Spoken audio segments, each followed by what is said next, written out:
Hello everyone, good morning to all of you. Welcome to logic Pathshala. आज के इस video में हम कवर करने वाले हैं फ्रेंड्स 14 जुलाई के इंपॉर्टेंट करंट अफेयर्स के क्वेश्चंस। वीडियो का जो पीडीएफ है वो आप लोग को हमारे टेलीग्राम ग्रुप से मिल जाएगा, जिसका लिंक डिस्क्रिप्शन में दिया गया है। टेलीग्राम पर आप डायरेक्टली भी सर्च कर सकते हैं लॉजिक पाठशाला 16। सभी वीडियोज़ की पीडीएफ आप लोग को मिलती है। यहाँ पर आपको क्विज स्टडी कराई जाती है, लेटेस्ट अपडेट्स भी यहाँ पर आपको शेयर की जाती है। तो चलिए फ्रेंड्स, शुरू करते हैं आज के इस इंपॉर्टेंट क्लास को एक मोटिवेशन कोट से। जहाँ कोशिशों का कद बड़ा होता है वहाँ नसीबों को भी झुकना पड़ता है। तो देखिए, हमारे हाथ में क्या है? हमारे हाथ में अपने जो हमारा देखिए फ्यूचर है उसे कंट्रोल करना, मतलब एक तरीके से आप उसके लिए मेहनत तो आज कर सकते हैं। होगा नहीं होगा ये तो आपके हाथ में नहीं है, लेकिन हाँ, आपके हाथ में ये है कि आप हार्ड वर्क कर सकते हैं। आप उसके लिए बार बार कोशिश कर सकते हैं, और जब आप अपने कोशिश या अपने हार्ड वर्क को बहुत ऊंचा कर देंगे ना, तब देखना जो चीज़ नहीं भी हो रही होगी ना, वो आपकी ज़रूर कंप्लीट होगी, है ना। तो इसका मतलब क्या है कि आपके नसीब को भी आपके आगे झुकना होगा, और आप अपनी लाइफ में उस मंजिल तक पहुंचेंगे जहाँ पे आपने अपनी लाइफ को इमेजिन किया है या आपने अपने सपने देखे हैं। तो चलिए फ्रेंड्स, स्टार्ट करते हैं फर्स्ट क्वेश्चन से। पहला क्वेश्चन है, India and which country have jointly conducted an operation broader sword to stop the illegal shipment of drugs through the international mail system. Bharat और किस देश ने अभी देखिए ऑपरेशन ब्रॉडर स्वॉर्ड जो है इसे चलाया है? इसे चलाया है इंडिया और यूएसए ने।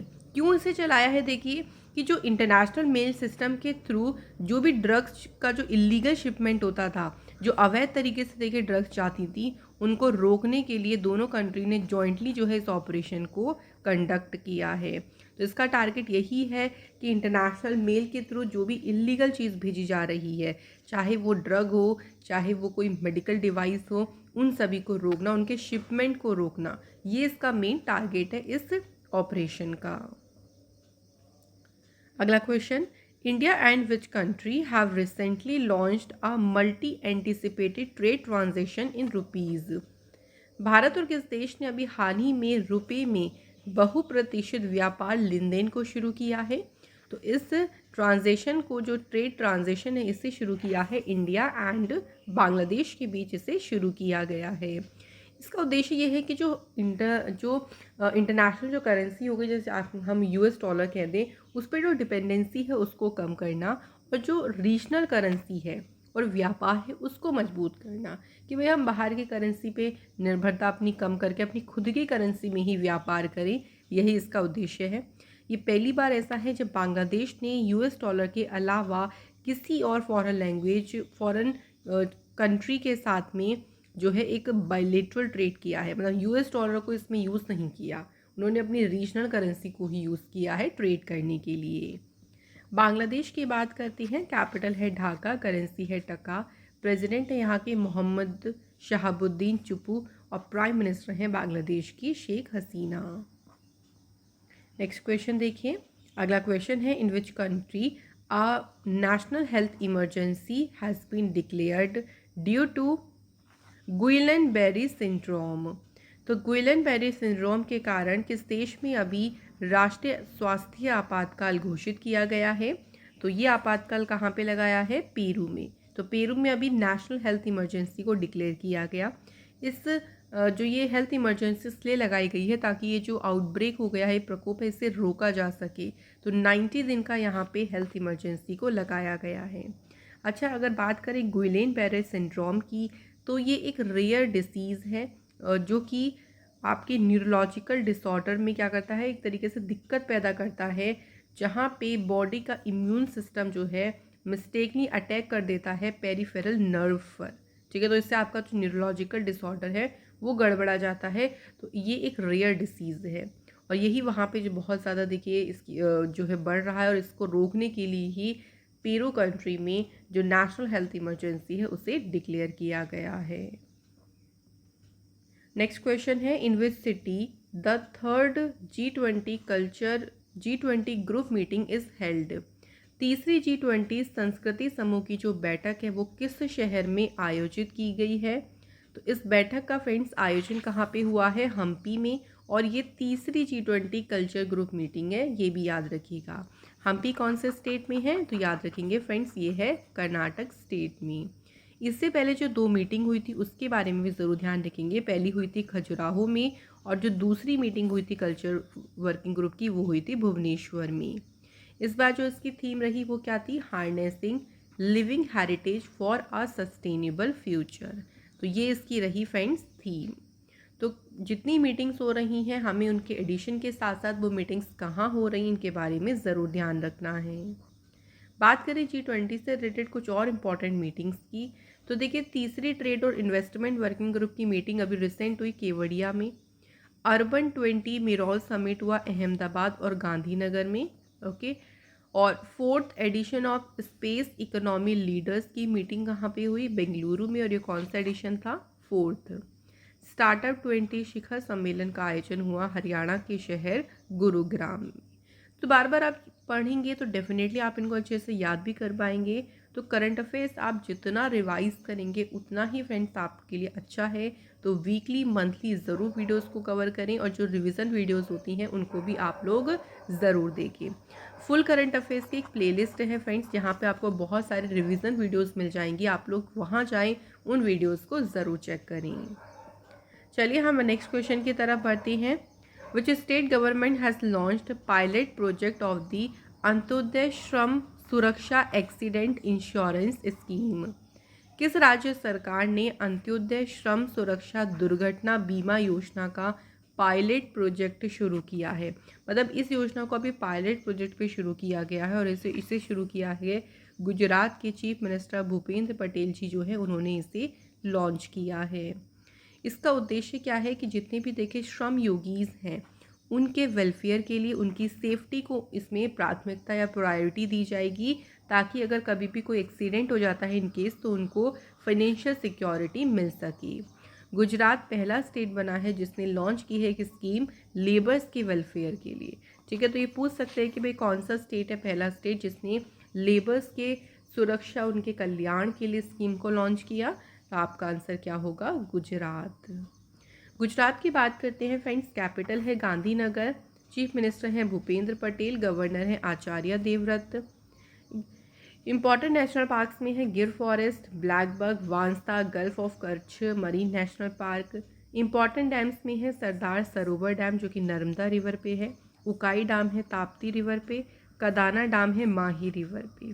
फोक डांसेस की बात करें तो कौन कौन से हैं, देखिए गरबा, डांडिया रास, तिपन्नी, जूरियन, भावई। तो ये हैं आपके फोक डांसेस गुजरात की। अब बात करते हैं गुजरात से कुछ करंट अफेयर्स की। ठीक है, रिवाइज कर लेते हैं फ्रेंड्स। तो देखिए टाटा ग्रुप ने अभी एक डील साइन करी थी गुजरात के साथ EV electric vehicle battery plant के लिए। ठीक है, गुजरात सरकार ने जो इंडिया पोस्ट जो गुजरात में इंडिया पोस्ट ने स्टार्ट किया था क्या, तरंग मेल सर्विस, ताकि जितने मेल्स और पार्सल है उनको सी रूट के थ्रू डिलीवर भी किया जा सके। Next, prime minister Modi ji ने मिशन स्कूल ऑफ एक्सीलेंस को लॉन्च किया है गुजरात में। प्राइम मिनिस्टर मोदी जी के या एक और ध्यान रखेंगे, मोदी जी ने 108 feet tall Lord Hanuman ji का जो स्टैचू है इसको अनवील किया गुजरात में। इंडिया का पहला जो ग्लोबल आयुष इन्वेस्टमेंट और इनोवेशन समिट हुआ था ये भी गुजरात में हुआ था। इंडिया का पहला मैरीटाइम आर्बिट्रेशन सेंटर इसे गुजरात के कैपिटल गांधीनगर में इसे सेटअप किया गया है। गुजरात सरकार ने जो ड्रैगन फ्रूट है उसका नाम बदल के क्या रखा है, कमलम फ्रूट। तो ये कुछ इंपॉर्टेंट न्यूज़ हो गई फ्रेंड्स गुजरात से, हमें इनको अच्छे से याद रखना है।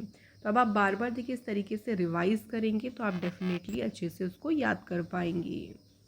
नेक्स्ट क्वेश्चन देखिए, which state government has approved a proposal to recommend the inclusion of the Kui language in the 8th schedule of the Constitution of India।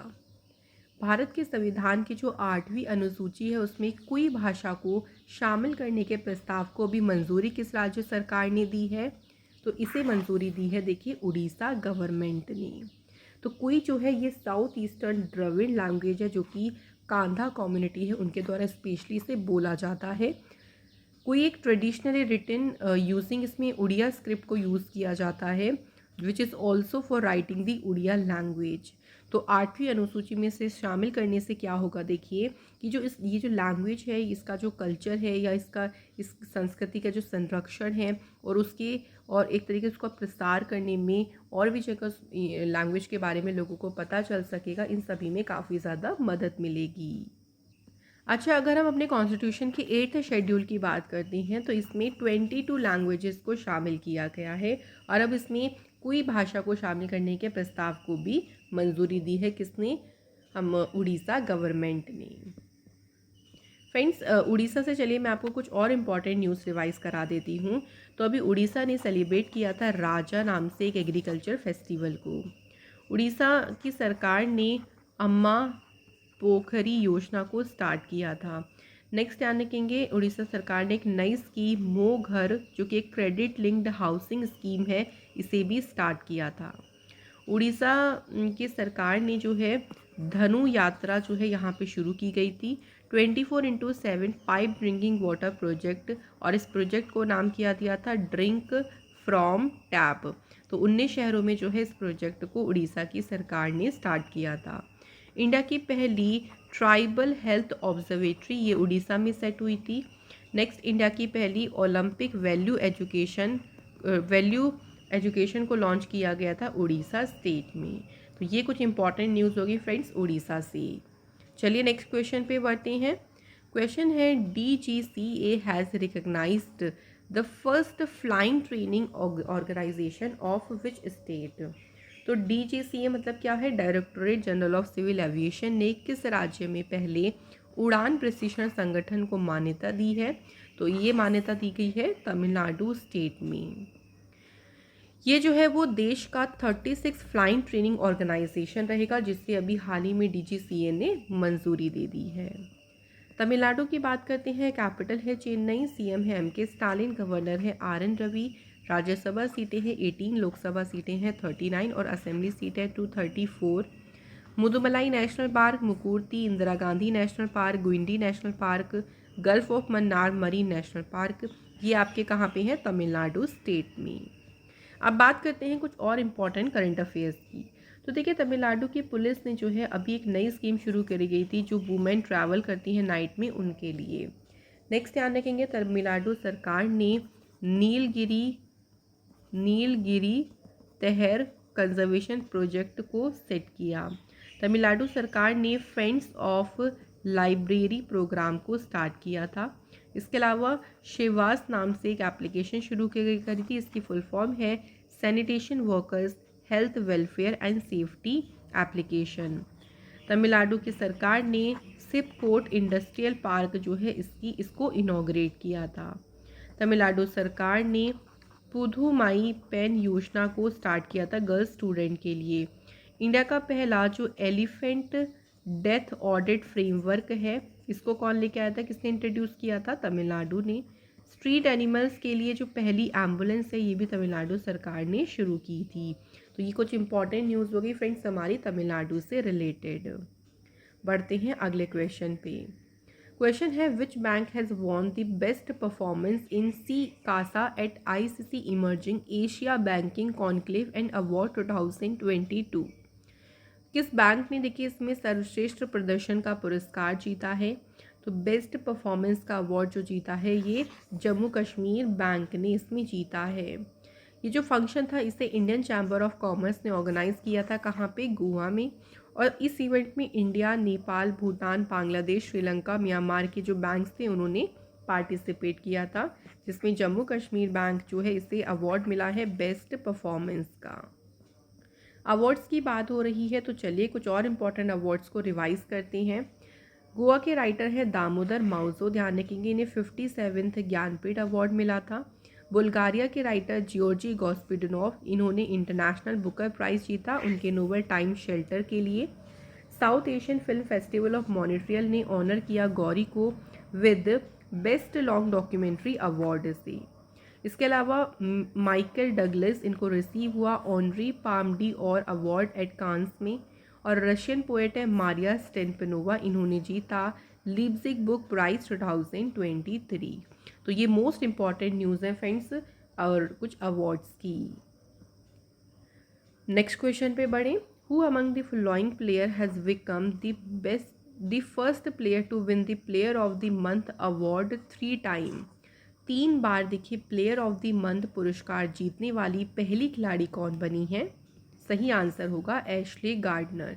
Ashley garden ये ऑस्ट्रेलिया की देखिए क्रिकेटर हैं, वुमेन टीम्स की allrounder हैं ये, और 3 बार इनको जो है प्लेयर ऑफ द मंथ का जो हर महीने देखिए दिया जाता है मेंस एंड वुमेंस में, तो 3 बार इनको मिल चुका है और ये पहली प्लेयर बनी है। ये बात इसलिए हो रही है क्योंकि अगर हम जून महीने की प्लेयर ऑफ द मंथ्स की बात करें तो मेंस में मिला है श्रीलंकन स्पिनर वनिंदु हसरंगा को, और वुमेंस में ये मिला है अवार्ड एशले गार्डनर को। ठीक है, तो इस महीने का ज़रूर ध्यान रखें।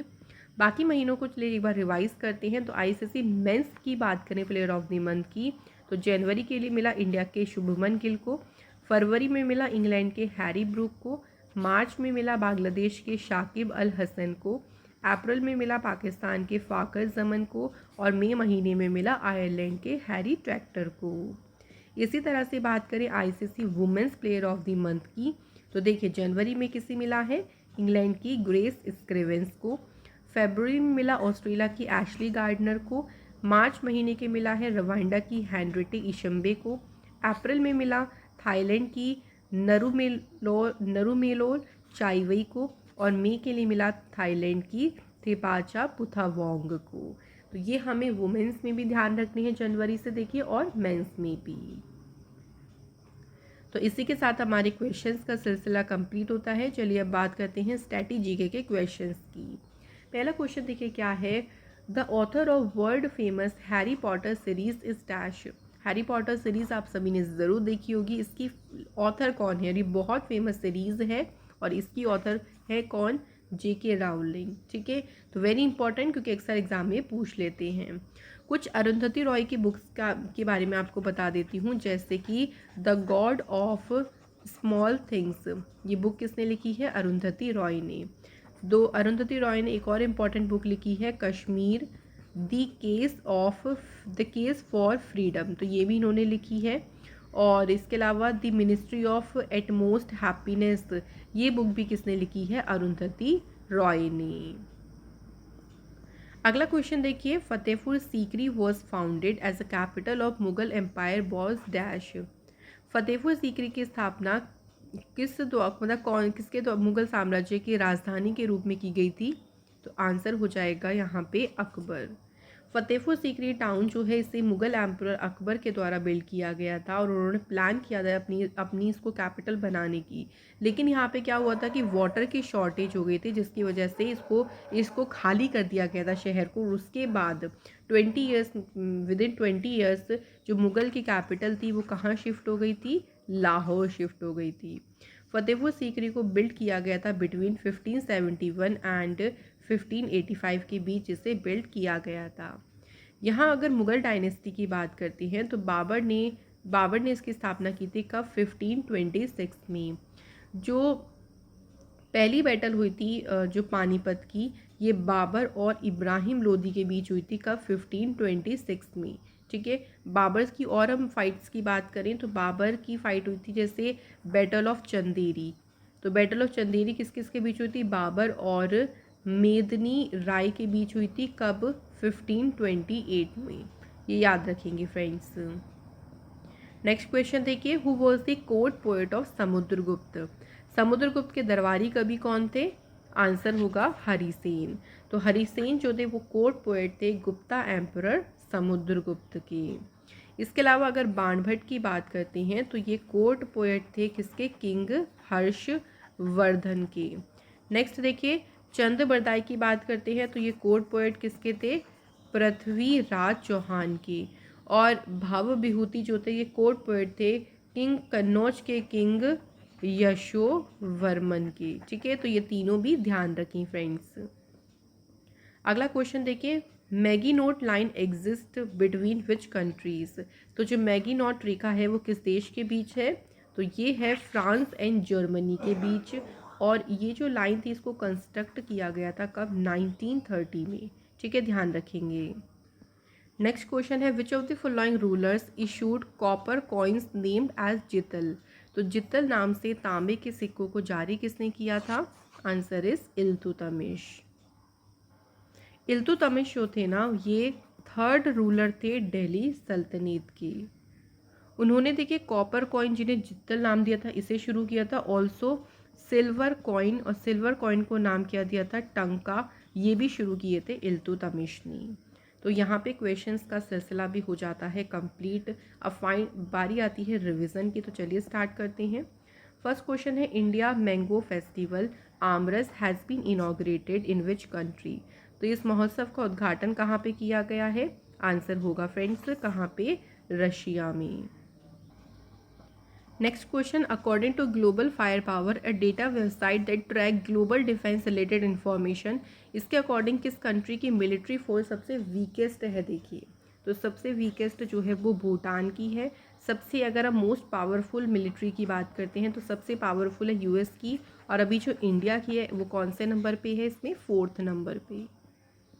According to the Goldman Sachs report, India will become the second largest economy in the world by which year? Bharat जो है दुनिया की दूसरी सबसे बड़ी अर्थव्यवस्था बन जाएगा कब तक? 2075 तक। इस टाइम करेंटली जो है वो जर्मनी सबसे आगे है, फिर है Japan, China, US and then आता है इंडिया। थर्ड ट्रेड और इन्वेस्टमेंट वर्किंग ग्रुप की मीटिंग कौन से शहर में शुरू हुई? तो ये मीटिंग हुई आपकी केवड़िया शहर में। पहली जो मीटिंग हुई थी ये आपकी इन्वेस्टमेंट वर्किंग ग्रुप की, ये मुंबई में हुई थी। उसके बाद दूसरी मीटिंग कहाँ पे हुई थी? बेंगलुरु में। नेक्स्ट क्वेश्चन है, the India literacy board proposes to setup a literacy museum as its premises, popularly जिसे कहा जाता है literacy house in which city. तो इसको कहाँ पे खोला जाएगा? ओपन रखेंगे लखनऊ में। Who has inaugurated a day-long mega conclave strengthening PACS through FPOs in New Delhi? तो फ्रेंड्स इसका उद्घाटन किसने किया है? अमित शाह ने। अगला question, who has been appointed as a new MD and CEO of SBI card. तो SBI कार्ड के जो MD CEO बने उनका नाम है Abhijit Chakraborty. Who is the first transgender women to win Miss Universe Netherlands. Miss Universe Netherlands जीतने वाली पहली ट्रांसजेंडर महिला कौन बनी? रिकी कोले। अगला क्वेश्चन है, लोकमान्य तिलक अवार्ड से किसे सम्मानित किया जाएगा? Answer is prime minister Narendra Modi ji को। तो यहाँ पे क्वेश्चंस भी हमारे हो गए कंप्लीट फ्रेंड्स। कल आप लोगों से हमने 2 क्वेश्चन पूछे थे। पहला क्वेश्चन था हमारा कि जो आपका इंश्योरेंस कवर था गिग वर्कर्स के लिए, उसे कर्नाटक ने शुरू किया था। और एक और क्वेश्चन था फिलिप चार्टर अवार्ड, ये किसने जीता? जस्टिन हैनन ने। So thank you so much friends, आप सभी के बिल्कुल सही आंसर थे। आज के हमारे commenter Priya and Ayush Buhar, thank you both of you. चलिए फ्रेंड्स, आज की बारी आती है आपकी क्वेश्चन को सॉल्व करने की। तो आज का पहला क्वेश्चन है टेस्ट का, हु वॉज द फर्स्ट तीर्थंकर ऑफ जैन। जैनियों के पहले तीर्थंकर कौन थे? दूसरा क्वेश्चन, ग्रैंड कैनियन जो है ये कौन से देश में लोकेटेड है? इसी क्वेश्चन है, आप सभी इनके बारे में ज़रूर जानते होंगे। तो चलिए फिर जल्दी से बता दीजिए इन दोनों के आंसर कमेंट बॉक्स में। इसी के साथ ही क्लास यहाँ पे हो जाती है complete. Thank you so much for watching this video.